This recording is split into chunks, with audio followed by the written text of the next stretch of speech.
Robert and Chris. The question for the economy is, what are your top priorities for strengthening the economy and bolstering middle-class families? And I'll repeat. What are your top priorities for strengthening the economy and bolstering middle-class families? And we'll start with Kimberly. Thank you for that question. I like that one. When the big, ugly, nasty, unfair bill was signed by our current representatives, we actually left you guys, all of us, shorthanded. Repealing that tax credit situation and requiring investment in our communities and restoring the agencies that have been decimated. For example, the Affordable Housing, HUD, Housing Urban Development Agency was, 8,000 employees were laid off. How do we address our affordable housing crisis when we don't have a federal partner or any employees to be able to partner with them on addressing the fact that we need housing, but we need housing built in the right places so we're not creating sprawl and ruining our Florida's environment, and standards that actually protect our renters as well. If household budgets aren't working, then we're not able to really function as a nation. We're not able to invest in our communities, and we're not able to move forward. Those bills, that bill killed so many opportunities that we had to invest in our community and grow our communities and help our children and our businesses thrive. And so reprioritizing and reestablishing some of the infrastructure bills, the clients and science technology bills, as well as restoring the access to health care in a fair way, will allow our economies to grow strong. But that's going to take a fight. And we're going to have to flip these seats to make sure that we have a voice in Washington. Yeah.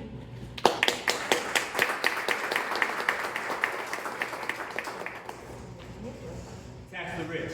I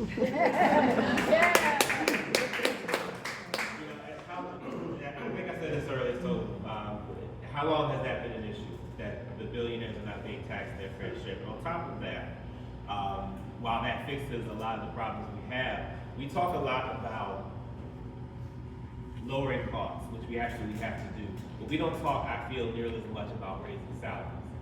And the federal minimum wage is still what, federal is $7.25, right? Still, it hasn't been changed since 2009. Now, the concern with that, as people will say, is that, well, if you raise minimum wage or raise salaries, then the costs are going to go up from the items that we purchase.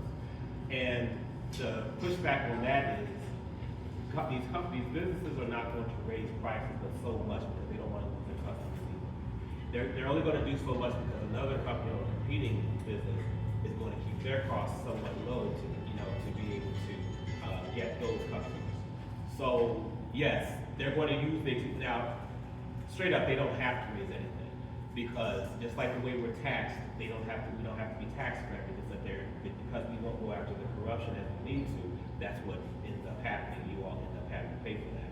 But they may go up some as we're continuing to fight that. But again, it's only going to go up so much because they also need to keep their business running, so they want people to be happy. And we can't just stop doing everything because of that.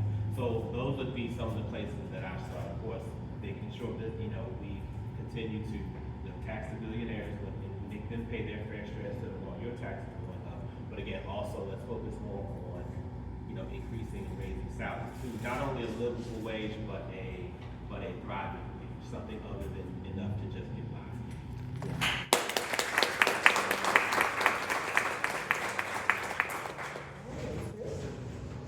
I think about my formative years as not only a different time, but at moments I think it was actually a different America. I grew up in a household. We weren't rich. We had a roof over our heads, the power didn't get turned off, we were fed, all the things that a middle class salary should be able to do. I grew up, I have a colleague of mine that said to me that, Chris, he's union made. My father worked for Florida Power and Light for 39 years. And every 2 weeks I watched my parents sit there with a checkbook, a calendar, the bills, everything else, and every 2 weeks, there it is, my mom and my dad working there. I decided to help one day, and that's how I discovered what almond glue tasted like and everything. That was the only thing I was good for at this time, you know, being like 5 years old and everything. That is my experience with growing up and how money was. I had somebody just 2 weeks ago explain to me when I relayed that to them, they said, wow, myself and a lot of people who grew up about money, they only know it in the context of their parents fighting. Because it's so difficult for anybody to get ahead. The biggest overhead that companies have are their salaries. Yes, they pay for it. But you know what? What people forget and what unions reminded people of was that it's the employees that bring the most value to a company. We have to get people to respect that. We have to get people to respect themselves. We have to defend dignified wages. We have to defend real pensions, not 401ks, pensions. People that you make the investment in there, you took the risk just like CEOs, then you need to be able to retire comfortably. So I am a strong union supporter, and I think we should fight for and advocate all the planks that are unions and everything that deals with just making sure people have a stable income, be able to raise a family.